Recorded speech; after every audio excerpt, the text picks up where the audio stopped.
उत्तर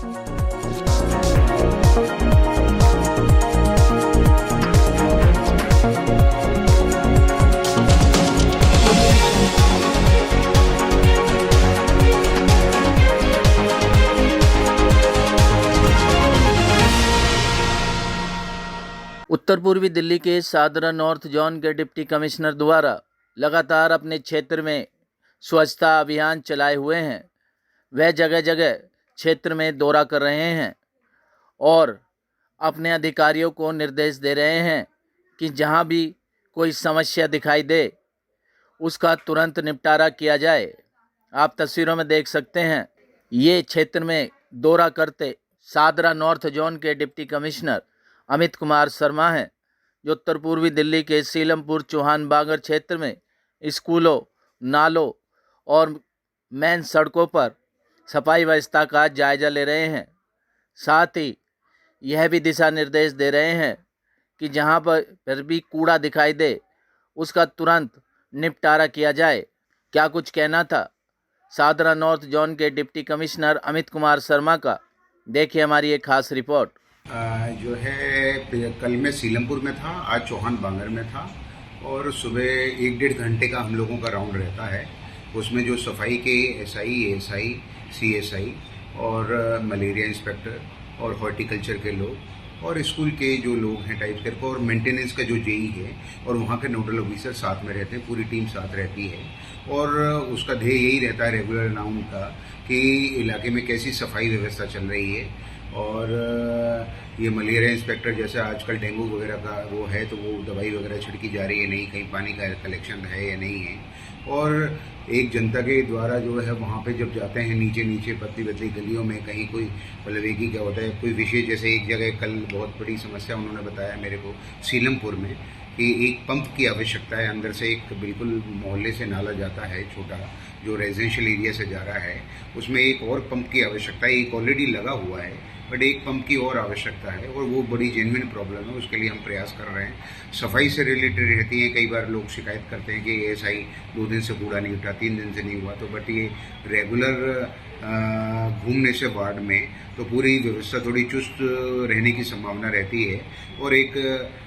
public के साथ भी एक सामंजस्य या इंटरेक्शन होता है कि जो हमारे लोग काम कर रहे हैं ठीक से काम कर रहे हैं नहीं कर रहे हैं। और तो काफ़ी जगह तारीफ भी मिलती है कि भाई बहुत अच्छा सफाई हो रही है, बहुत जगह रेगुलर काम हो रहे हैं। फिर बीच बीच में दिक्कतें भी नज़र आती हैं कि कहीं कूड़ेदान की आवश्यकता है, कहीं टिपर की आवश्यकता है, तो वो लौट के आके हम डेली जो मेंटेनेंस के जेई होते हैं तो जो इंस्पेक्शन का राउंड होता है उसमें सारी प्रॉब्लम्स को जो है जो राउंड की प्रॉब्लम कोई भी कमी नज़र आई या कोई दिक्कत नज़र आई तो वो सारा राउंड की प्रॉब्लम उसको इवनिंग तक रिपोर्ट आती है हमारे पास। उस इवनिंग तक रिपोर्ट जो जिस महकमे में चाहे एजुकेशन वाले को कन्वे हो जाती है, मेंटेनेंस वाले को कन्वे हो जाती है, इस तरीके से जो भी या जो बहुत इंपॉर्टेंट है जो इमीडिएटली टेकअप होनी चाहिए जो वो जन सुनवाई में डाल देते हैं। तो रेगुलरली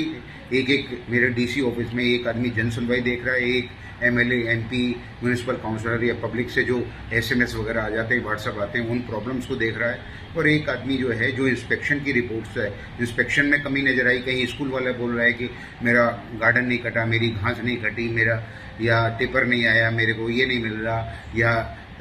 पेड़ की ट्रिमिंग नहीं हुई, तो वो इंस्पेक्शन की एक रिपोर्ट होती है और तीनों लोगों फिर उसको सेपरेट लिस्ट को फॉलो कर रहे हैं कि पहली लिस्ट वो जो प्रॉब्लम अभी भी प्रॉब्लम पेंडिंग है, दूसरी वो जो हम लोग किसी भी कारणवश से XYZ कारण से नहीं कर सकते, या तो वो दुसुक की हैं या PWD की हैं या किसी और ऑर्गेनाइजेशन की या फंड से रिलेटेड है जिसमें बड़े फंड की आवश्यकता है, वो B लिस्ट में रहती है और C लिस्ट में वो है कि जो प्रॉब्लम हम सॉल्व कर दिए। तो अगर हम तीनों जन सुनवाई या पब्लिक की प्रॉब्लम या इंस्पेक्शन की जो प्रॉब्लम है तीनों को अगर देखें तो मेरे पिछले 2-2.5 महीने के टेन्योर में हर एक में 200, 150, 200 प्रॉब्लम्स आई हैं, उनमें हम लोगों ने लगभग 60-70% प्रॉब्लम सॉल्व करा दिया। सर, पब्लिक से कुछ इलाके में लोगों से बात हुई कुछ किस तरीके, जैसे कूड़ा कहीं फेंकते हैं अगर वो तो वो कूड़ेदान में ही डालें या फिर कूड़े, उनको अवेयर किया जाता है। जैसे मैं देखता हूँ कि जितने भी पान, तम्बाकू और ये कुरकुरे और चिप्स वगैरह के बहुत शॉप हैं, वो हर गली में, हर छोटी छोटी गली में होते हैं और मैं देखता हूँ कि वो सारे चिप्स के शॉप कूड़ेदान रखते हैं तो अपनी दुकान में रखते हैं अगर रखते भी हैं तो वो सारा नीचे फैलता है, नीचे फैलने के बाद वो नाली में जाता है, नाली चौक होती है, फिर हमें साफ़ करनी पड़ती है। तो उन सबको जहाँ सा राउंड रहता है, 10-10 किलोमीटर हम लोग वॉक पे चलते हैं, 8-10 किलोमीटर, 1.5 घंटा वॉकिंग पे रहते हैं। तो उस ड्यूरिंग दैट वॉकिंग अगर 50-100 दुकानें रहती हैं और जहाँ पे देखते हैं कि सफाई व्यवस्था नहीं है या कूड़ा डस्टबिन में ये लोग नहीं डाल रहे हैं, तो उनमें 1-2 को चालान भी कर देते हैं कई बार, और कई बार उनको समझाया भी जाता है, अवेयर भी किया जाता है कि आप लोग जो है कूड़ेदान में ही डालें, और अगर बाहर डाल रहे हैं तो ये आपकी जिम्मेदारी है, आप ही इसे जो है कूड़ेदान को साफ करें। वैद बाबूराम वर्मा 15 सालों का इलाज का भरोसा। हमारे यहाँ आयुर्वेदिक औषधियों के द्वारा सभी बीमारियों का सुविधाजनक इलाज किया जाता है, जैसे खांसी, सांस, दमा, बुखार, टाइफाइड, मलेरिया, पीलिया, बवासीर, शुगर, हेपेटाइटिस, खूनी बवासीर, पिरमे, श्वापनदोष, लघु शंका आदि का इलाज आयुर्वेदिक पद्धति द्वारा किया जाता है। इसके अलावा सभी बीमारियों की जांच भी